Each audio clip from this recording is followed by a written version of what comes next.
Hare Krishna everyone, happy Kartik to all of you.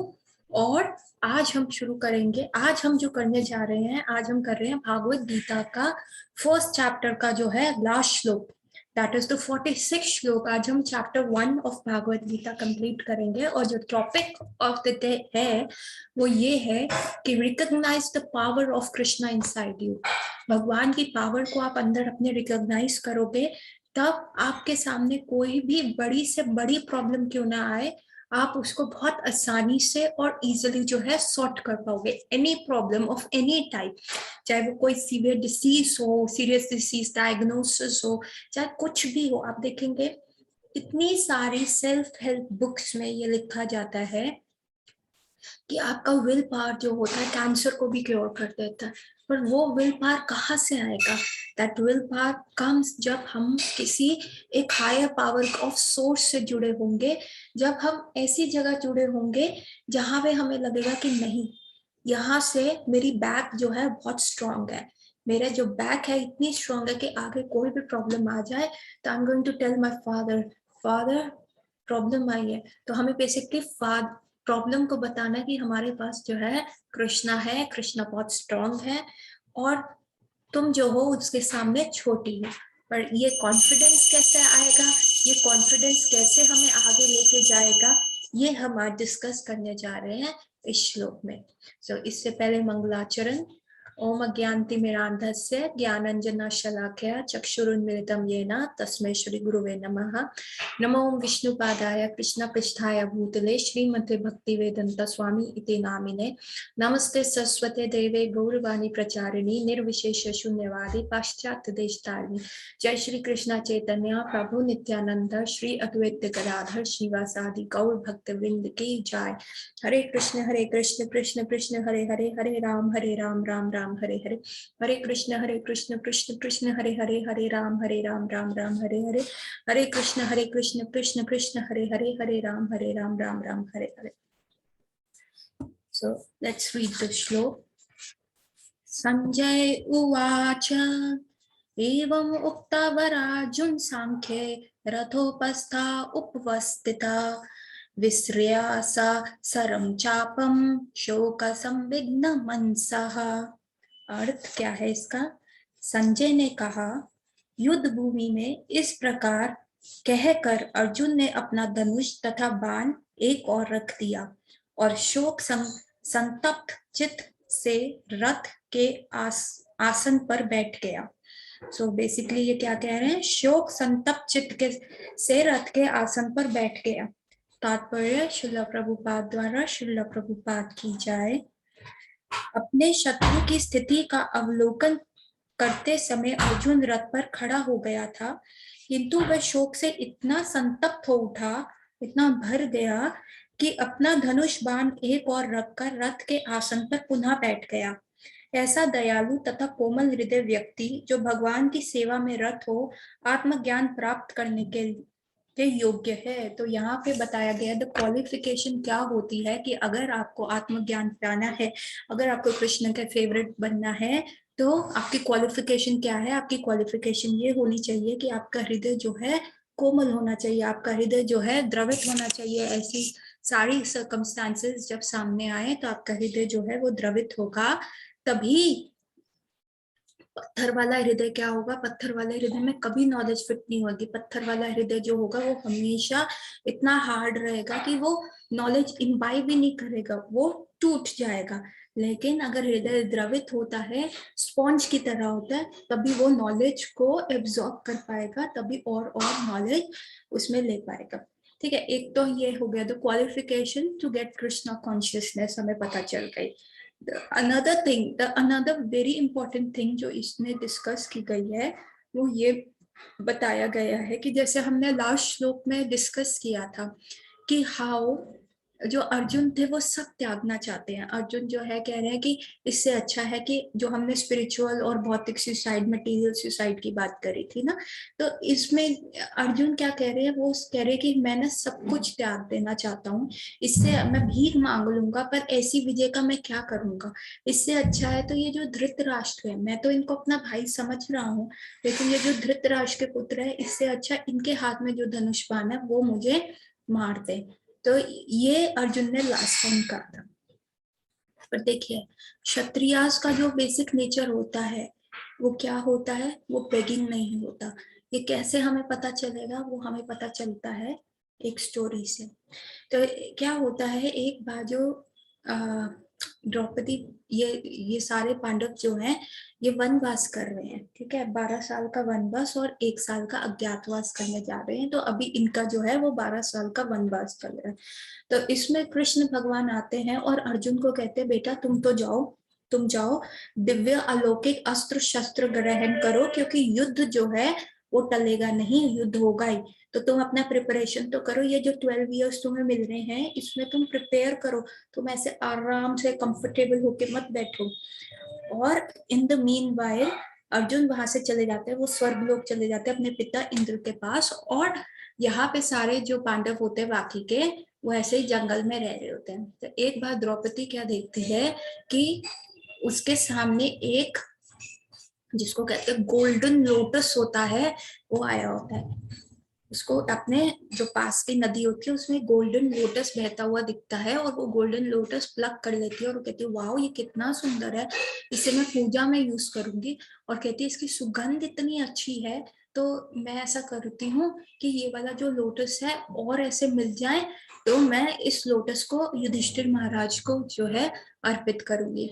तो वो अपना जो थॉट प्रोसेस होता है वो भीम के साथ शेयर करती है, और भीम को कहती है देखो भीम, मेरे को ना ये गोल्डन लोटस मिला है, ये नदी में बहता हुआ, तो जो ये नदी का सोर्स है ना, अगर तुम वहां पे जाओगे तो मुझे डेफिनेटली आई एम श्योर कि यहाँ पे बहुत सारे गोल्डन लोटसेस होंगे, तो तुम मेरे लिए बहुत सारे लोटस ले आओ। एक तो मैं उनका पूजा में इस्तेमाल करूंगी, और दूसरा देखो युधिष्ठिर महाराज है, वो राजा है, लेकिन अभी परिस्थिति ऐसी हो गई है कि वो राज सुख नहीं भोग पा रहे, वन वन भटक रहे हैं। देखो सच्चाई का ये हाल हो गया। तो थोड़ा सा उनको उनके मोरल्स को हाई करने के लिए, उनको थोड़ा प्लीज करने के लिए, ये मैं गोल्डन लोटस जो है उनको भी ऑफर करना चाहती हूँ, तो तुम मेरे लिए ले आओ। तो भीम जो होते हैं कहते ठीक है। वो सारे पर्वत क्रॉस करते करते उस नदी के सोर्स में जाने लगते हैं। और जहां पे वो वहां पे जाने लगते हैं, तो वहां पे एक तो बीच में उनको हनुमान जी वाला वो इंसिडेंट होता है कि हनुमान जी की टेल पे वो टाप टापते नहीं है, कहते हैं टेल हटा दो, तो हनुमान जी कहते हैं तुम ही हटा दो। तो वो बेसिकली क्या होता है, भीम का घमंड उस समय तोड़ना चाहते हैं। और फिर भीम को क्या बेनेडिक्शन मिलता है कि हनुमान जी जो है अर्जुन के रथ पे आएंगे, उनके फ्लैग में आएंगे, और जब भी भीम दहाड़ेगा तो हनुमान जी की भी हुंकार जो है उसके भीम की दहाड़ में मिक्स हो जाएगी, और ये हुंकार से जो वीक हार्टेड सोल्जर्स होंगे वो वहीं पे फेंट होके मर जाएंगे। और या उनके एनिमीज का हार्ट जो है इतना पाल्पेट करना शुरू कर देगा, इतना धड़कना शुरू कर देगा कि भाई ये देखो कितनी पावरफुल आर्मी है। तो ये सारा होता है। तो भीम जो है फिर आगे चलता है। अब जैसे वो आगे जा रहा होता है तब क्या होता है, वहां सोर्स ऑफ लोटसेस देख लेते, इतने सारे सहस्त्र सहस्त्र गोल्डन लोटसेस जो है वहां पे होते हैं। और वो सहस्त्र गोल्डन लोटसेस जो हैं वो तोड़ने लगते हैं। पर वहां का जो हेड होता है, वहां का जो उन लोटसेस को देख रहे होते हैं वो क्या होते हैं, गंधर्व होते हैं और राक्षस होते हैं। तो गंधर्व और राक्षस कहते हैं अरे तुम ये चीज नहीं ले सकते, ये लोटसेस ले नहीं ले सकते। तो भीम कहते देखो मुझे चाहिए, मेरी वाइफ ने कहा है, और हमें पूजा के लिए चाहिए, तो तुम्हारे पास इतने हैं तो तुम थोड़े से दे दोगे तो तुम्हें कोई प्रॉब्लम नहीं होगी। तो वो जो गंधर्व और राक्षस होते हैं वो कहते हैं अच्छा अगर तुम हमसे भीख मांग लोगे तो हम तुम्हें दे देंगे, अगर तुम हमसे कहते हो कि प्लीज हमें दे दो तो तब हम तुम्हें दे देंगे।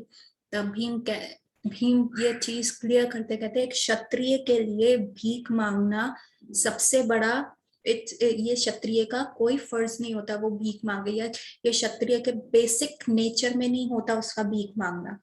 सो अब why it is so important to follow your nature, why it is so important कि जो धर्म शास्त्र हैं उनको फॉलो किया जाए। कहते हैं धर्म रक्षते रक्षति, यदि आप धर्म का अच्छे से पालन करते हो तो धर्म आपकी रक्षा करता है।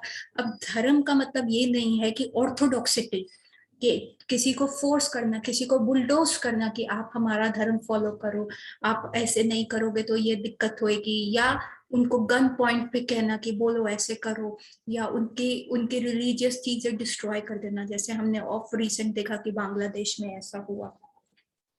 सो धर्म बेसिकली क्या होता है, धर्म बेसिकली होता है आपका एटर्नल नेचर। अब जैसे आप एक कैंडल को लाइट करते हो तो उसका एटर्नल नेचर क्या है, वो रोशनी देगी। अगर कैंडल रोशनी नहीं दे रही तो वो क्या क्या है, अपना धर्म फॉलो नहीं कर रही।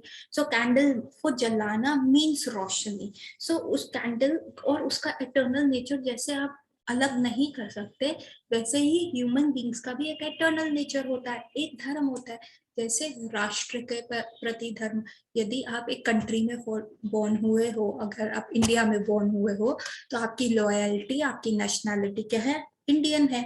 ठीक है, यदि आपका विवाह हो गया है तो आपका पत्नी धर्म होगा पति के प्रति, और पति का क्या धर्म होगा, आप पत्नी के प्रति होगा। तो मातृ धर्म होता है, पितृ धर्म होता है, टीचर के प्रति स्टूडेंट का धर्म होता है। सो इस प्रकार के ये एटर्नल नेचर है। यदि हम अपने इस नेचर से अलग जाएंगे तो जैसे कैंडल का कोई अस्तित्व नहीं होता, वैसे ही हम अपना अस्तित्व जो है वो खो देंगे। तो द बेसिक जो हमारा धर्म है, जो हमारा बेसिक नेचर है, वो हमें जो है फॉलो करना चाहिए। तो हमें अपना बेसिक नेचर फॉलो करना है। यदि हम अपना बेसिक नेचर फॉलो नहीं करेंगे तो हम क्या होगा, हम अपने धर्म से, हम अपने अस्तित्व से हट जाएंगे। और जब हम अपने अस्तित्व से हट जाएंगे तो हमें क्या होता है, हमारे में डिसीजेस आते हैं। ठीक है, जैसे अगर आपका एक पत्नी धर्म है पति के प्रति, यदि आप वो धर्म अच्छे से नहीं निभाओगे तो क्या होगा, फैमिली रिलेशनशिप खराब होंगे, फैमिली रिलेशनशिप खराब होंगे तो कलह होगा, कलेश होगा, और उससे क्या होगा, आप डिप्रेस होगे, दिमाग आपका इधर उधर बुरे थॉट्स, नेगेटिव थॉट्स में जाएगा। इसलिए हर इंसान का एक बेसिक नेचर होता है, उसको उसे फॉलो करना चाहिए, जो कि धर्म शास्त्र, अर्थशास्त्र और जितने भी ये मनु संहिता के हिसाब से हर बंदे को असाइन किया जाता है। तो यदि हम अपना बेसिक नेचर नहीं फॉलो करते तो हम डिसीज्ड होते। ठीक है, तो हमारा ह्यूमन बींग्स का क्या बेसिक नेचर है कि हमें जो है सन का साइकिल फॉलो करना चाहिए। सन का साइकिल कैसे फॉलो करना चाहिए, हमें सुबह जल्दी उठना चाहिए, जल्दी उठ के नहा धो के सूर्य देवता को जल चढ़ाए, पूजा पाठ जो भी करे, बच्चे जो हो सुबह उठ के अच्छे से पढ़ाई करे, क्योंकि उस समय ब्रह्म मुहूर्त में कंसंट्रेशन पावर बहुत अच्छा होता है।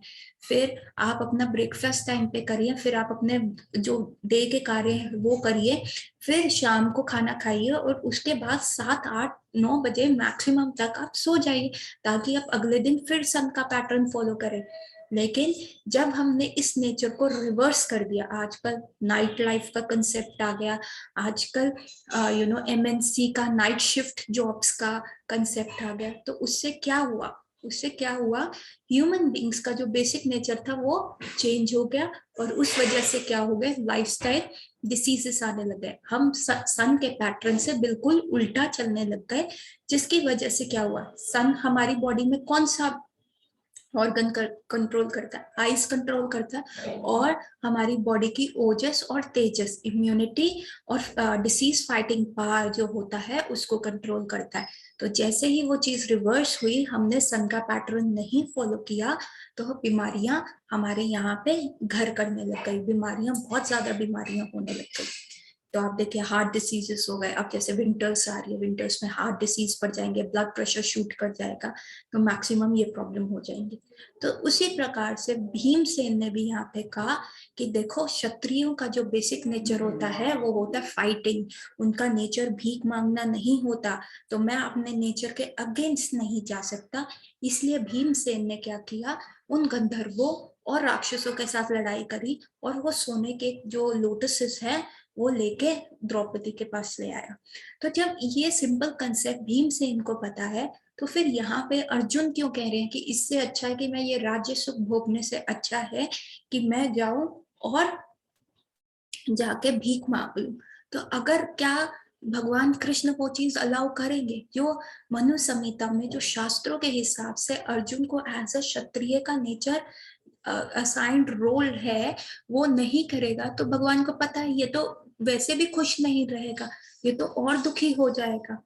जो भगवान होते हैं हमारे हृदय में, यदि हम उनके साथ 1-to-1 रिलेशनशिप डेवलप करते हैं, यदि हम वो पावर ऑफ कृष्णा अपने अंदर रिकॉग्नाइज करते हैं, तो हमारी जो लाइफ में कोई भी हम गलत काम कर रहे होंगे तो अंदर से आवाज आ जाती है, जिसको हम कहते हैं यार अंतरात्मा की आवाज। कोई बोलता है, कोई बोलता है हमारी सिक्स सेंस है, कोई बोलता है यार गट फीलिंग है, कुछ अंदर अच्छा नहीं लग रहा, कुछ खराब होने वाला है। तो ये सारी चीजें क्या होती है, ये भगवान की एक साइन लैंग्वेज होती है हमें बताने के लिए कि आगे तुम्हें कैसे चलना है, क्या नहीं करना। तो कमिंग टू द श्लोक, तो हम देखते हैं यहाँ पे इस श्लोक में 46वें श्लोक में संजय जो है वो पूरा दृश्य का वर्णन कर रहे हैं धृतराष्ट्र को। और वहां धृतराष्ट्र ना बहुत खुश हो रहा है कि अर्जुन ने अपना गांडीव रख दिया है, और वो इतना चिंताग्रस्त हो गया है, इतना ज्यादा शोक से हो गया है कि जो उसकी बॉडी को ब्यूटिफाई करता था वो गांडीव उसने जो है साइड में रख दिया है। और वो गांडीव साइड में रखने की वजह से क्या हुआ है कि अब वो बस बैठा हुआ है और वो सोच रहा है कि मैं क्या करूं। और वहां धृतराष्ट्र जो है बहुत खुश हो रहा है कि चलो ठीक है, अब तो अर्जुन का ही डर था, अब तो मेरा दुर्योधन जो है वो कर देगा। पर हमेशा जो भगवान सही और गलत में से, हमेशा जब भी हम भी ऐसी प्रॉब्लम में आते हैं, जब हमें भी ऐसा लगता है यार आगे कोई सोल्यूशन नहीं है, ये तो रोड खत्म, ये तो रस्सी का अंत है, अब आगे हमारा दिमाग काम करना नहीं चलता, और हम अपना जो ट्राइंग वाले वेपन्स होते हैं, जो हम सोच रहे होते हैं, कुछ कर रहे होते हैं, हम सब साइड में रख के सर पकड़ के यूं बैठ जाते हैं। तो फिर ऐसी कंडीशन में क्या होता है, यदि आपने भगवान के साथ रिलेशनशिप बनाया होता है, यदि आपने अपने ठाकुर जी को अंदर बिठाया हुआ होता है, तो वो आपको गाइड करते हैं। अब आपको ठाकुर जी अंदर है या नहीं है, क्या प्रमाण है? तो ये मुकुंद उपनिषद में दिया हुआ है कि जो हृदय है, जहाँ पे हमारी आत्मा रहती है, वो ऐसा है कि वहां आप सोचो एक वृक्ष की डाल है, और जहाँ पे दो पक्षी बैठे हुए हैं, और एक पक्षी है जो वो है आत्मा, और दूसरा पक्षी जो है परमात्मा। जो आत्मा है वो फल खा रहा है, अपने कर्मों का फल खा रहा है, कर्म कर रहा है, फल देख के कर रहा है, और दूसरा पक्षी जो है वो उसको विटनेस कर रहा है, उनको देख रहा है कि क्या हो रहा है। लेकिन जब ये वाला पक्षी, जो आत्मा वाला पक्षी, इस दूसरे पक्षी से बहुमुख होता है, मतलब दूसरी तरफ मुंह देख लेता है, तो ये वाला पक्षी इससे कांटेक्ट नहीं कर पा रहा, तो वो चाहे डिप्रेस हो, सुखी हो, दुख हो, तो जो दूसरा परमात्मा वाला पक्षी है इस पक्षी को गाइड नहीं कर पा रहा। लेकिन जब ये वाला पक्षी भगवान के सम्मुख हो जाता है, भगवान की तरफ देखता है, तो ये वाला पक्षी जो परमात्मा पक्षी है इस पक्षी को गाइड करता है, बताता है कि आगे कैसे करना है, क्या करना है। तो अर्जुन ऑलरेडी डिप्रेशन में है, लेकिन अर्जुन ने एक रिलेशनशिप बनाया हुआ है भगवान कृष्ण के साथ, एक सखा का रिलेशनशिप बनाया हुआ है। तो एज अ फ्रेंड वो भगवान से गाइडेंस मांगते हैं कि बताओ क्या करें। लेकिन जब उन्हें लगता है कि नहीं, फ्रेंड्स तो यही कह देंगे, देख ले भाई तुम्हें क्या करना है, कैसे करना है, पर वो क्या करते हैं, अब अपना रोल चेंज कर देते हैं। अब क्या करते हैं, भगवान को गुरु बना देते हैं कि आप मेरे गुरु हो, मैं आपका डिसाइपल हूँ। एक फ्रेंड दूसरे फ्रेंड की बात शायद सीरियसली ले या ना ले, लेकिन गुरु, शिष्य जो होता है गुरु की बात को बहुत स्ट्रांगली और बहुत, जिसको कहते हैं कॉन्फिडेंटली और सीरियसली लेता है। तो आगे के अध्याय में हम देखेंगे कैसे रोल चेंज होता है। अब यहाँ पे हम देखें प्रॉब्लम कैसे मतलब हुई। अगर हम अर्जुन का ही एग्जाम्पल लें, तो अर्जुन ने ये प्रतिज्ञा ली थी कि जो मेरे को कहेगा कि अपना गांडीव रख दो, तो मैं उस व्यक्ति का वध कर दूंगा। कोई भी मुझे ऐसे गांडीव रखने के लिए नहीं कह सकता। क्यों? क्योंकि मैं हूं एक स्ट्रॉन्ग क्षत्रिय। तो फिर ऐसा हुआ था, अभी ये युद्ध की बात बता रहे हैं, जब कुरुक्षेत्र का युद्ध हुआ था तो कर्ण ने क्या किया था, युधिष्ठिर महाराज को बहुत घायल कर दिया। मतलब युधिष्ठिर महाराज कर्ण को फेस नहीं कर पा रहे थे और वो इतने ज्यादा घायल हो गए थे, उनका सारथी जो है युधिष्ठिर महाराज को वापस घर ले आता है, मतलब वापस शिविर में ले आता है। जब अर्जुन को ये बात पता चलती है, जब वो फाइट कर रहे होते हैं और अर्जुन को ये बात पता चलती है कि युधिष्ठिर महाराज घायल हो गए हैं और वो शिविर में है, तो अर्जुन जो है बहुत ज्यादा घबरा जाता है। अर्जुन को ये लगता है ओ माय गॉड, मेरे भाई का क्यों कोई दिक्कत तो नहीं हो गई मेरे भाई को, और वो युद्ध छोड़ के वापस आ जाते हैं। और युधिष्ठिर महाराज जैसे ही अर्जुन को देखते हैं तो वो कहते हैं, हे अर्जुन, क्या तुमने मेरे अपमान का बदला ले लिया है? क्या तुमने उस कर्ण को मार दिया है, उस कर्ण को सबक सिखा दिया है? तो अर्जुन कहते नहीं भैया, मैं तो आपकी बात सुन के ही आ गया। तो युधिष्ठिर महाराज इतना गुस्सा होते हैं और वो कहते हैं, तुम जैसे भाई होने से तो भाई ना होना अच्छा है। तुम अपने आप को वीर कहते हो, तुम तो एक्चुअल में नपुंसक हो। तुम्हारे ये गांडीव तुम्हें शोभा नहीं देता, इस गांडीव को उतार दो, इस गांडीव को फेंक दो। तो अर्जुन जब सुनते हैं तो उनको बड़ा वो होता है, वो कहते हैं हाय, मेरे को मेरे भाई ने ही गांडीव रखने को कह दिया था, और मैंने जो ली थी, मैंने ये प्रण लिया था कि जो मुझे मेरा गांडीव रखने को कहेगा मैं उसके प्राण हर लूंगा, मैं उसको मार दूंगा, नहीं तो मैं स्वयं आत्मदाह कर लूंगा। अब मेरे को अपनी जो है विश पूरी करनी है। तो अब आप भी देखिए, हम भी कितनी बार कितनी ऐसी डाइसी सिचुएशन में आ जाते हैं। तो अब अर्जुन को भी समझ नहीं आ रहा कि मेरे भाई ने गांडीव कह दिया, मैं क्या करूं। अब देन जो है कृष्ण आके फिर गाइड करते हैं। कृष्ण आके अर्जुन को कहते हैं, देख, तू अपना अपने आप को मार, ना अपने भाई को मार। शास्त्रों के हिसाब से यदि आप किसी का अपमान करते हो, उनके मुंह पे ऐसे अपमानजनक शब्द बोल देते हो, तो वो उनके मरने के हिसाब समान होते। तो तुम जाओ और वो अपने भाई को बोल दो। तो अर्जुन कहते ठीक है ठीक है। वो जाते हैं युधिष्ठिर महाराज को बोलते हैं, अरे तुम कैसे राजा हो, तुमने अपनी वाइफ को उस चौसर के खेल में दाव पे लगा दिया, अपने भाइयों को लगा दिया। और ऐसे ऐसे करके युधिष्ठिर महाराज को बहुत बुला बड़ा मतलब बला जिसको कहते हैं, बहुत गंदा बोलते हैं। और फिर जैसे ही वो बोलना खत्म करते हैं, उसी समय युधिष्ठिर महाराज के पैर पकड़ कर माफी मांगने लग जाते हैं। और जब वो उनके पैर पकड़कर माफी मांगने लगते हैं तो अर्जुन को अंदर इतना ग्लानि भाव हो रहा होता है कि वो फिर कहते हैं, अरे मैंने अपने भाई को ऐसे बोल दिया, इससे अच्छा तो मैं मर ही जाऊं। और वो फिर सुसाइड करने जा रहे होते हैं। तो कृष्ण अपना सर पकड़ पकड़ लेते, कहते अरे ये कैसा सा लड़का है, इसको कभी कैसे ऐसी ऐसी वाउस ले लेता है, ऐसी ऐसी प्रतिज्ञा ले लेता है, कभी मैं उधर बचाऊं इसको, अब ये ऐसे करने जा रहा है। तो कृष्ण कहते हैं, देखो कि शास्त्रों के अगेन हिसाब से लिखा है कि यदि कोई अपनी प्रशंसा खुद करता रहे, अपने बारे में बहुत ऐसी ऐसी बातें बोलता रहे, स्वयं अपनी प्रशंसा करता रहे, तो उसका जो है वो मरने के बराबर ही है। वो मतलब that is like a suicide. तो तुम अपनी प्रशंसा कर लो, मेरे सामने कर लो और युधिष्ठिर महाराज के सामने कर लो। तो इस प्रकार जो है कृष्ण जो है गाइड कर रहे हैं। अब अर्जुन का देखिए डबल स्टैंडर्ड यहाँ पे। उन्होंने प्रतिज्ञा ली थी कि जो उनका गांडीव रखने को कहेगा वो मार देंगे, और यहाँ खुद इतने शोकग्रस्त हो गए हैं कि अपना जो है गांडीव स्वयं ही उन्होंने जो है रथ के ऊपर रख दिया है। तो आप देखिए कितना ज्यादा प्रॉब्लमेटिक है। हम भी जब किसी ऐसी सिचुएशन में फंस जाते हैं, ठीक है, हमारे भी कितने डबल स्टैंडर्ड्स आ जाते हैं। कभी हम कहते हैं नहीं नहीं, ये जो उसने किया ना गलत किया, और हम भी वही कार्य कर रहे होते हैं जो गलत होता है। तो ये सारी चीजें हमें कौन बताएगा, ये सारी चीजें कैसे हमें पता चलेगा?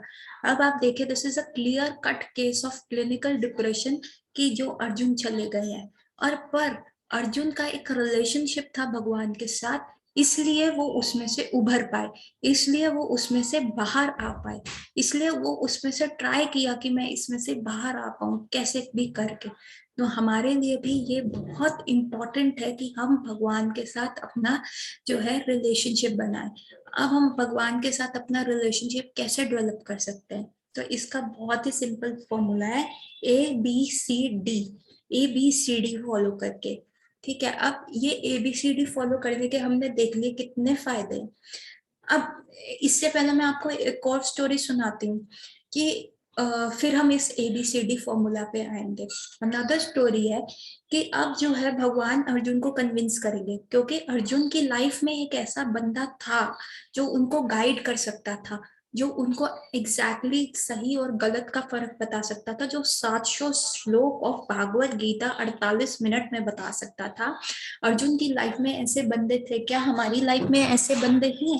क्या हम देख सकते हैं कि हमारी लाइफ में कोई ऐसा है जो हमें गाइड कर सके? ऐसे या तो भक्त होंगे जिनको ज्ञान होएगा, जिसके ज्ञान चक्षु खुले होंगे, वही हमें हेल्प कर सकता है। तो हमारे को भी अपनी लाइफ में ऐसे बंदों के आसपास रहना चाहिए और ऐसे बंदों को ढूंढ के रखना चाहिए। अदरवाइज जब हम कुएं में गिर रहे होंगे, हमारी मदद के लिए कोई नहीं आएगा, क्योंकि बाकी लोगों को भी वो कुएं में गिरना सही लगेगा, उनको वो चीज गलत लगेगी ही नहीं। हाँ, जैसे आज भी आप देखिए कितने सारे लोग जो है कृष्ण के ऊपर फिंगर उठाते हैं और कहते हैं कि हाँ, ये जो कुरुक्षेत्र का वॉर हुआ ये गलत हुआ, इतने लोग मारे गए, कृष्ण रोक सकते थे। पर वो पूरे शास्त्र का ज्ञान नहीं लेते। क्यों? क्योंकि उनके ज्ञान चक्षु बंद है। और अगर ऐसे ही लोग हमें गाइड करने चले, ऐसे ही लोग हमारे को बताने लग गए कि भैया तुम ऐसा गलत कर रहे हो, तो सोचिए हमारा, उनका तो पतन है ही है, साथ में हम भी घसीटे जाएंगे पतन के रास्ते पे। सो जो अर्जुन का गांडीव था, कमिंग टू दैट पॉइंट, जो गांडीव के ऊपर इतनी ज्यादा कॉन्स्पिरेसी हो गई, क्या जो अर्जुन का पावर था वो गांडीव की वजह से था? क्या अर्जुन जो इतने स्ट्रांग थे वो गांडीव की वजह से थे? नहीं। Again that strength came from Krishna. Arjun was the same warrior. उन्होंने 18 दिन में कुरुक्षेत्र का वॉर खत्म किया, युधिष्ठिर महाराज को राजा बनाया, राजसूया यज्ञ में इतने सारे किंगडम्स विन किए, इतनी सारी उनकी वाइफ्स थी जो उन्होंने अपने ब्रेवरी और वैलर से जीती थी। ठीक है, तो क्या ये सारी पावर सिर्फ अर्जुन के गांडीव की वजह से थी, या उनके स्किल्स थे जो द्रोणाचार्य के अंडर उन्होंने ट्रेनिंग ली थी उसकी वजह से थी? वो क्या था? ये कहानी आती है तब जब भगवान श्री कृष्ण जो है अपनी सारे पास टाइम्स रैप अप करके अपने धाम वापस जा रहे हैं। तो तब अर्जुन को ये बात पता चलती है कि कृष्ण जो है अब जो है हमारी नजरों से ओझल हो गए हैं और उन्होंने ये पृथ्वी का प्लैनेट छोड़ दिया और वो अपने धाम लौट गए हैं, गोलका वृंदावन चले गए। तो अर्जुन के ऊपर ये रिस्पॉन्सिबिलिटी आई कि भगवान की 16,108 पटरानियों को लेके सुरक्षित लाने की, क्योंकि अब भगवान तो है नहीं और उनकी 16,108 रानियां ऐसी हैं, तो कोई भी राजा उधर उनके ऊपर चढ़ाई कर सकता था, फाइट कर सकता था और उनका हरण कर सकता था और उनका मिसयूज कर सकता था। तो जो अर्जुन है वो 16,108 रानियों को सुरक्षित लेके द्वारका से अपने किंगडम हस्तिनापुर लेके आ रहे थे, इंद्रप्रस्थ लेके आ रहे थे। पर रास्ते में क्या हुआ, बहुत सारे निषादों ने, जंगल के कुछ ऐसे आदिवासियों ने उन पे अटैक कर दिया। अब अर्जुन को अपने बाहुबल पे बहुत विश्वास था। क्यों? क्योंकि जब वो अज्ञातवास में भी थे तो उन्होंने अकेले, उत्तर कुमार उनका सारथी था और अकेले ही सारे जो है कौरव सेना को हरा दिया था, जिसमें भीम भी थे, सॉरी भीष्म भी थे, कर्ण भी थे, द्रोणाचार्य भी थे, कृपाचार्य भी थे, द्रोण और दुर्योधन भी था। और इतने सारे सारे कौरवों को जो वो पूरी आर्मी लेके जो वहां पे विराट के किंगडम पे आए थे, पर अर्जुन ने अकेले हरा दिया। कुरुक्षेत्र का वॉर उन्होंने 18 दिन में खत्म कर दिया। इतनी सारी जगह उन्होंने अपनी ब्रेवरी दिखाई। द्रौपदी को भी अपने तीर धनुष्य के इतने अच्छे स्किल की वजह से मछली की आंख में वो निशाना लगा के द्रौपदी को भी ले लिया। अब अर्जुन को था कि मैं अकेला जा रहा हूं, मैं तो अकेला ही ले आऊंगा। अब जो वो अकेले 16,108 पटरानियों को लेके आ रहे थे और निषादों ने जब वहां पे इतना बड़ा अटैक कर दिया, तो अर्जुन ने क्या किया, अपना सेम गांडीव उठाया और निषादों से फाइट करने लगे। उनको लगा ये तो मेरे बाएं हाथ का काम है, मैं तो ये सब कर दूंगा। लेकिन क्या हुआ, वो वहीं पे हार गए और उनको यकीन ही नहीं हुआ कि वो हार गए हैं। और निषाद जो कि जस्ट जंगल में ट्राइबल्स होते हैं, जिनके पास कोई फॉर्मल ट्रेनिंग नहीं होती कि कैसे उनको अस्त्र शस्त्र चलाने हैं, वो भगवान की 16,108 रानियों को जो है किडनैप करके चले गए। सो बेसिकली ये भगवान की एक लीला थी अर्जुन को दिखाने के लिए कि अर्जुन तुम्हारा जो बल है वो गांडीव में नहीं था, वो मैं था, वो मेरे अंदर था, जो जिस वजह से कि तुम इतने स्ट्रांग थे। जब तुम कुरुक्षेत्र के युद्ध में थे और तुम जिस रथ पे बैठे हुए थे, उस रथ के ऊपर कितनी ज्यादा न्यूक्लियर वेपन्स छोड़े गए थे, कितने ब्रह्मास्त्र छोड़े गए थे, कितने नारायण अस्त्र छोड़े गए थे, कितनी मिसाइल्स छोड़ी गई थी, पर क्योंकि मैं उस रथ पे बैठा हुआ था तो वो उस रथ ने ले लिया। अगर मैं नहीं होता तो तुम कब के ध्वस्त हो गए होते। तो जब कुरुक्षेत्र का वॉर भी ओवर हुआ था, तब कृष्ण भगवान ने अपना रथ जो है अर्जुन के साथ कहीं दूर ले गए थे और उन्होंने अर्जुन को कहा, अर्जुन तुम उतर जाओ। पर जनरली ऐसा होता है कि जो वॉर का एटिकेट्स होते हैं, वो क्या होता है, सारथी उतरता है और सारथी जो होता है अपने मालिक को, जो उस रथ पे सवार होता है, उसका हाथ पकड़ के नीचे उतार के लेके आता है। पर अर्जुन को बुरा लगा कि अरे मैं तो फाइटर हूँ, मैं तो क्षत्रिय और वॉरियर का रोल प्ले कर रहा हूँ, और जो भगवान है वो तो सारथी हैं, उनको उतर के मेरा हाथ से मुझे उतारना चाहिए। पर भगवान ऐसा क्यों कह रहे हैं, कृष्ण ऐसा क्यों कह रहे हैं। फिर भी अंदर उनको घमंड था, लेकिन फिर भी कहा चलो कह रहे हैं तो मैं उतर जाता हूँ। उन्होंने रिवोल्ट नहीं किया और वो उतर गए। और कृष्ण का तुम दूर जाके खड़े हो जाओ। अर्जुन जाके हैं दूर जाके खड़े हो जाते, और जैसे ही कृष्ण उस रथ से उतरते, क्या होता है, वो रथ जो होता है पूरा ध्वस्त हो जाता है, पूरा वो रथ जो होता है टूट जाता है। तो जो पावर ऑफ अर्जुन कहाँ थी, द पावर ऑफ अर्जुन थी कृष्ण के साथ। ऐसा ही एक और स्टोरी होती है। एक बार क्या होता है, अर्जुन अपने सामर्थ्य पे इतना ज्यादा स्ट्रांग हो गए होते हैं, उनको लगता है मेरे हाथ में अगर गांडीव है तो मेरे को दुनिया की कोई भी पावर जो है रोक नहीं सकती, मैं सब कर सकता हूँ। तो वो आगे जा रहे होते हैं और जाते हैं तो वहां एक समुद्र देखते हैं, और समुद्र देख के उनको याद आता है कि अरे भगवान राम ने तो सेतु बनाया था, वो तो इतने अच्छे धनुधारी थे, तो एक धनुष का ही पुल बना देते तो सही रहता। ये सेतु बनाने की क्या जरूरत थी, पत्थरों का सेतु बनाने की क्या जरूरत थी, सिंपल सा एक धनुष का पुल बना देते तो सारी वानर सेना जो है पार करके लंका चली जाती।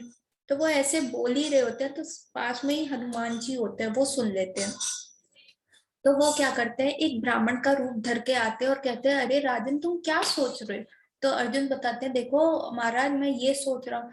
तो वो जो हनुमान जी जो ब्राह्मण का वेश धारण करके आते हैं, वो कहते हैं शायद भगवान राम ने इसलिए सेतु बनाया होगा क्योंकि अगर उन्होंने सेतु ना बनाया होता तो धनुष का जो ब्रिज होता वो टूट जाता समुद्र में और सारे वानर समुद्र में डूब के मर जाते।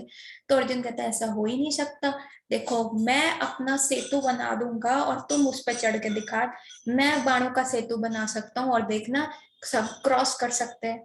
तो जो ब्राह्मण बोलते हैं अच्छा अगर तुम ऐसे बाणों का सेतु बना सकते हो, वैसे तो तुम देखो बना नहीं सकते, लेकिन अगर तुम फिर भी बना सकते हो तो अगर तुम बना लोगे और मैं उस पर चढ़ के वेट सह गया, वो सेतु उस वेट को सह लेता है, तो हम तुम्हारी बात मान लेंगे कि भगवान राम गलत है। लेकिन अगर वो ना सहा तो अर्जुन कहता है अगर ऐसा नहीं हुआ तो मैं देह त्याग कर दूंगा, मैं जाके अग्नि में अपना शरीर रोक दूंगा।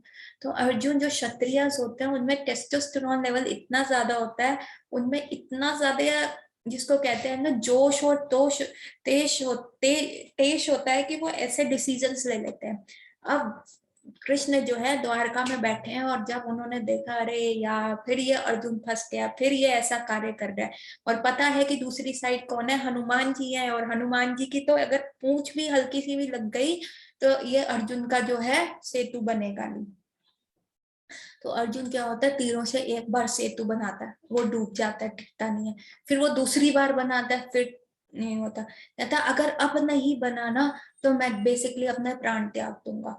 तो फिर वो तीसरी बार सेतु बनाते हैं तो भगवान जो है अप्रकट रूप में आके हाथ नीचे रख देते हैं अर्जुन के सेतु पे, और वो जो है बाणों का सेतु टिक जाता है। अब वो कहते हैं जाओ ब्राह्मण राज आप अपना पैर रख लो, देखते हैं कि ये टिकता है कि नहीं। तो जो है हनुमान जी जो है वहां पे जाके पैर रखते हैं, पर वो सेतु जो होता है टिका रहता है। तो अब हनुमान जी सोचे ये कैसे हो रहा है। फिर वो आंखें बंद करके मेडिटेट करते हैं तो उनको पता चलता है कि भगवान कृष्ण ने जो है नीचे से हाथ रखा हुआ है, इस वजह से जो ये है सेतु जो है टूट नहीं रहा। और फिर ब्राह्मण राज वापस आते हैं तो अर्जुन फिर ऐसी बातें बोल रहा था, देखा मेरी गांडीव की पावर।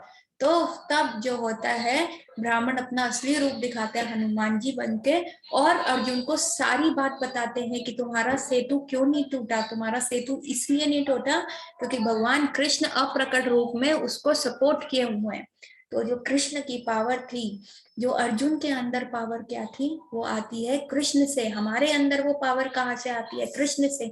यदि हम उस पक्षी जो मुकुंद उपनिषद में बताया गया है, यदि आत्मा परमात्मा की तरफ फेस करके उनकी सारी एडवाइसेस सुने, क्योंकि ये भागवत गीता के 700 श्लोक्स में दी गई है, तो वो कभी भी प्रॉब्लम में फंसेगी नहीं। परमात्मा जो है उनकी हेल्प डेफिनेटली करेंगे, ऑलवेज हेल्प करेंगे। लेकिन यदि अगर हम बेमुख हो जाएं, हम भगवान की तरफ सम्मुख ना होके दूसरी तरफ करेंगे, तो हमारे को ऐसा ही लगेगा कि ये जो पावर है इस वर्ल्ड को कॉन्कर करने की, वो हमारे अंदर ऑलरेडी है। उस वर्ल्ड को कॉन्कर करने हम तो इतने पावरफुल हैं, हम तो इतने ज्यादा स्ट्रांग हैं। लेकिन एक्चुअल जो पावर होती है वो तो आती है भगवान से, वो तो आती है कृष्ण से। ऐसे ही होता है। तो जो जब ऐसी मेंटालिटी होती है ना, मेरे पास इतना पैसा है, ये मैंने घर बनाया है, ये गाड़ियां मैंने करी हैं, मैंने अपने पुरुषार्थ से, अपनी मेहनत से रात दिन एक करके, I am a self made man, I am a self made woman. जब ऐसा हमारे अंदर घमंड आता है, जब ऐसी सारी चीजें आती हैं, इसको क्या कहते हैं? इसको कहते हैं हिरण्यकश्यपु मेंटालिटी। हिरण्यकश्यपु भी जो था प्रहलाद को कहता था कि मुझे बोलो भगवान, बोलो मैं भगवान हूँ, मैं भगवान हूँ। तो प्रहलाद कहते थे नहीं, आप भगवान है ही नहीं, मैं आपको बोल ही नहीं सकता। जब मुझे पता है विष्णु भगवान है तो मैं आपको कैसे भगवान बोलूं? तो हिरण्यकश्यपु ने प्रहलाद महाराज को हर वे में तंग किया। उनको कभी हिल से गिराया, कभी सांपों के चैम्बर में कर दिया, कभी जलते हुए तेल में डाला, हर प्रकार से उनको उत्पीड़न देने का प्रयास किया। और जब प्रहलाद महाराज बिल्कुल भी नहीं हिले, तब भी हिरण्यकशिपु ने कहा, अरे मूर्ख, तेरे में ये बल आता कहाँ से है जो तू इतनी जबान लड़ाता है मेरे साथ? तो प्रहलाद महाराज ने कहा, वहीं से आता है पिताजी बल, जहां से आप में बल आता है। हमारे बल का सोर्स तो एक है, वो है भगवान श्री कृष्ण। तो अगर हमने देख लिया कि अब कोई भी डिसीज आए, कोई भी लाइफ में प्रॉब्लम आए, तो यदि हम कृष्ण का संग रखेंगे तो हम उस डिसीज को, उस प्रॉब्लम को अच्छे से फाइट कर पाएंगे। लेकिन यदि हम भगवान से बेमुख हो जाएंगे, उनसे दूर चले जाएंगे, तो वो ही स्मॉल प्रॉब्लम जो होगी बिग प्रॉब्लम बन जाएगी। नाउ द क्वेश्चन अराइजेस कि हम भगवान के सम्मुख कैसे हुए? इजी है, ये तो बहुत ही सिंपल है। कोरोना कैसे फैला? कोरोना फैला कैसे? जिस कोरोना बंदे के संपर्क में आए, वैसे उसका कोरोना फैल गया, उसको दूसरे बंदे को कोरोना हो गया। This is contagious disease. वैसे ही जो है भक्ति भी क्या है? कंटेजियस है। जिसके हृदय में भगवान बैठे हैं, जिसके हृदय, जिसने भगवान को देखा है, जिसने भगवान के साथ रिलेशनशिप डेवलप कर लिया है, उसका संग करने से क्या होगा? आप में भी वो फैल जाएगा। जैसे कोरोना फैला वैसे भक्ति फैल जाएगी, वैसे ही विश्वास फैल जाएगा कि हाँ, भगवान हमारे संग है। तो what is that ABCD of भक्ति? और इस कार्तिक मास में वो ABCD फॉलो करने से क्या होगा? आपको अनगिनत अनगिनत और अनगिनत जो है उसके लाभ प्राप्त होंगे। तो A इज एसोसिएशन। एसोसिएशन, भक्तों का एसोसिएशन करने से, जिन्होंने भगवान को पाया है, जिन्होंने भगवान का संग किया है, उन लोगों का एसोसिएशन करने से क्या होगा? आपको, आप में भी वही विशेष आएगी। संग संग संजायते कामा। जिन लोगों के साथ रहते हो वैसे ही विशेष डेवलप करते हो आप। अगर आप ऐसे लोगों का संग कर रहे हो जो सिर्फ शॉपिंग की बात कर रहे हैं, कपड़ों की बात कर रहे हैं, तो आपके अंदर भी होगा, नहीं मैं भी शॉपिंग करने जाऊं, मैं भी वहां डिफरेंट मॉल से कपड़े खरीदूं। कई जो है ज्वेलर्स की बात कर रहे हैं, ज्वेलरी की बात कर रहे हैं, तो आपके भी होगा, चल यार सोना बना ले, आगे के वक्त काम आता है। तो क्या होता है? संग संजायते कामान। जैसा करोगे संग, वैसा चढ़ेगा रंग। तो एसोसिएशन ऑफ, जिन्होंने कृष्ण की पावर को फील किया है, जिन्होंने कृष्ण को अपने अंदर फील किया है, जिन्होंने कृष्ण के साथ ऐसा स्ट्रॉन्ग रिलेशनशिप बनाया हुआ है, यदि हम उनके साथ अपना रिलेशनशिप डेवलप करेंगे तो क्या होगा? सिंपल, हम में भी वो कॉन्फिडेंस आएगा, हम में भी वो स्ट्रेंथ आएगी, हम भी वैसे स्ट्रांग होंगे। और बी क्या होता है? बी होता है बी इज बुक्स। जब आप बुक्स पढ़ते हो, जब आप भागवत गीता पढ़ते हो, B for Bhagavad Gita, B for Bhagavatam, जब आप ऐसी बुक्स पढ़ते हो तो आप में भी वो स्ट्रेंथ आता है, आप में भी वो कॉन्फिडेंस आता है। सी क्या है? सी इज कॉल्ड चैंटिंग। ठीक है, आपने एसोसिएशन किया, आपने कहा कि चलो सोर्स मैं भी पढ़ के देखूं, अरे ये तो बहुत अच्छी चीजें हैं, क्या क्या फॉर्मूलाज है देखें। और सी, वो पक्का कैसे होगा, वो पावर आपको ये सब फॉलो करने को कैसे मिलेगा? वो आता है सी, सी फॉर चैंटिंग। जितना हम भगवान के नाम का जप करते हैं उतना ही हमारा विश्वास जो होता है वो प्रगाढ़ होता रहता है, और स्ट्रॉन्ग होता रहता है। And then comes D. D का मतलब होता है डीटी वर्शिप। डीटी वर्शिप मतलब विग्रह की पूजा, मंदिर जाना, विग्रहों को देखना, हाथ जोड़ना। हम विग्रह क्यों देखते हैं? हम अपने घर में विग्रह क्यों रखते हैं? हम ठाकुर जी रखते हैं, लड्डू गोपाल रखते हैं, राधा कृष्ण का जोड़ी रखते हैं। क्यों रखते हैं? कि हम उनकी सेवा करें? नहीं। अब एक बहुत बड़ा हाथी है और एक छोटा सा बच्चा है, और उस छोटे से बच्चे को उस हाथी का जो है माथा छूना है, पर क्या वो बच्चा अपने सामर्थ्य से उस हाथी का माथा छू पाएगा? नहीं। जब तक हाथी उस पर दया करके बैठ ना जाए तब तक वो छोटा बच्चा हाथी का जो है माथा नहीं छू पाएगा। जब वो हाथी बैठ जाएगा तो वो छोटा बच्चा उसका माथा छू सकता है और कहता है वाह कितना मजा आया। उसी प्रकार भगवान इतने विशाल है, इतने ही पावरफुल हैं, हम अपनी भौतिक दृष्टि से क्या है उनको कभी भी देख नहीं पाएंगे, उनकी स्पिरिचुअलिटी को उनको कभी नहीं देख पाएंगे। पर जैसे हाथी अपने अनुसार बैठ जाता है कि ताकि बच्चा छू पाए, वैसे ही भगवान जो है बड़ी दया करके विग्रह की फॉर्म में, भगवान की फॉर्म में, लड्डू गोपाल की फॉर्म में, कभी मिट्टी के विग्रह में, कभी वुड में, कभी स्टोन में आते हैं। वो स्वयं स्वयं आते हैं और हम क्या करते हैं? उनकी सेवा कर पाते हैं, हम उनके साथ वो रिलेशनशिप डेवलप कर पाते हैं, हम उनके साथ बंध पाते हैं। और तब क्या आता है? जब ऐसा ABCD जब हम फॉलो करते हैं तो हमारे अंदर वो कॉन्फिडेंस आता है, हमारे अंदर वो स्ट्रेंथ आता है कि हमारी लाइफ में कोई भी प्रॉब्लम क्यों ना हो, हम उसको फेस कर सकते हैं।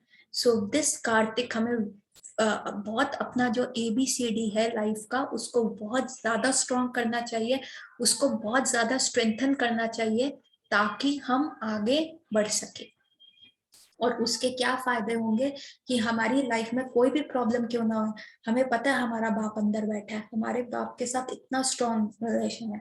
मतलब अगर टाटा बिरला अंबानी का लड़का घूम रहा होगा और आपको पता चल जाए अरे ये टाटा का लड़का है, अरे ये बिरला का लड़का है, अरे ये अंबानी का लड़का है, तो आप उसके साथ कभी लड़ाई नहीं करोगे, कभी पंगा नहीं लोगे, कहोगे अरे इसके बाप के पास तो बड़ा पैसा है, ये तो हमें क्या करेगा, कभी भी किसी झूठे केस में फंसा देगा या हमारा अस्तित्व जो है खत्म कर देगा। तो उसी प्रकार यदि हम अपने हृदय में बैठे परमात्मा या भगवान के साथ एक स्ट्रॉन्ग रिलेशनशिप डेवलप कर लेंगे, जैसे कृष्ण, जैसे अर्जुन ने किया कृष्ण के साथ, तो तब जो भी लाइफ में प्रॉब्लम्स आएगी वो प्रॉब्लम से ही डर के भाग जाएंगी। वो कहेंगी अरे ये तो कितना स्ट्रॉन्ग है, अरे इसके पीछे तो कृष्ण खड़े हैं, इसके पीछे तो इतना भैया बापों का बाप खड़ा है, ये तो हमें कहीं का नहीं छोड़ेगा। और उन प्रॉब्लम्स को डील करने का, उन प्रॉब्लम्स को फेस करने का भी जो कॉन्फिडेंस जो होता है वो भी हमें कृष्ण देते हैं, वो पावर भी कृष्ण में आती है। So this Kartik just gear your self कि आप ये ABCD फॉलो करके भगवान के साथ स्ट्रॉन्ग रिलेशनशिप डेवलप करें। So with this I will like to end my class here. किसी का कोई प्रश्न हो तो पूछ सकते हैं, नहीं तो I will and the class. और जो मेरी जो सीरीज चल रही है एवरी मॉर्निंग, प्लीज आप उसको भी फॉलो कीजिए, उसमें भी ऐसे बहुत टिप्स हैं, बहुत सारी स्टोरीज हैं जो आपको ये कार्तिक में हेल्प करेंगे। And it is less than 10 days, सिर्फ 9 दिन रह गए हैं। आज 10 तारीख है और 19 तारीख को कार्तिक जो है फिनिश हो जाएगा। तो ये 9 days का जो आपका टाइम पीरियड रह गया है, तो अपनी साधना को इतना स्ट्रॉन्ग कीजिए, क्योंकि कहते हैं ना कार्तिक में एक अच्छा कर्म जो होता है वो हजार हजार कोटि कोटि का फल देता है, आपको पुण्य प्रोवाइड करता है। तो this is a cell offer जिसमें आप अपने भगवान के साथ जो है रिलेशनशिप को स्ट्रॉन्ग कर सकते हैं। So for these 9 days please strengthen your Sadhana. With this हम सब अपने हाथ ऊपर करेंगे, हरि नाम कीर्तन करके 3 बार हरि नाम मंत्र बोल के I will and my class है। तो सब अपने हाथ ऊपर कर लीजिए और गाइए Hare Krishna Krishna Krishna Hare Hare, Hare Ram Ram Ram Hare Hare, Hare Krishna Krishna Krishna Hare Hare, Hare Ram Ram Ram Hare Hare, Hare Krishna Krishna Krishna Hare Hare, Hare Ram Ram Ram Hare Hare. Hare Krishna everyone. Hello. Hello doctor. हाँ जी।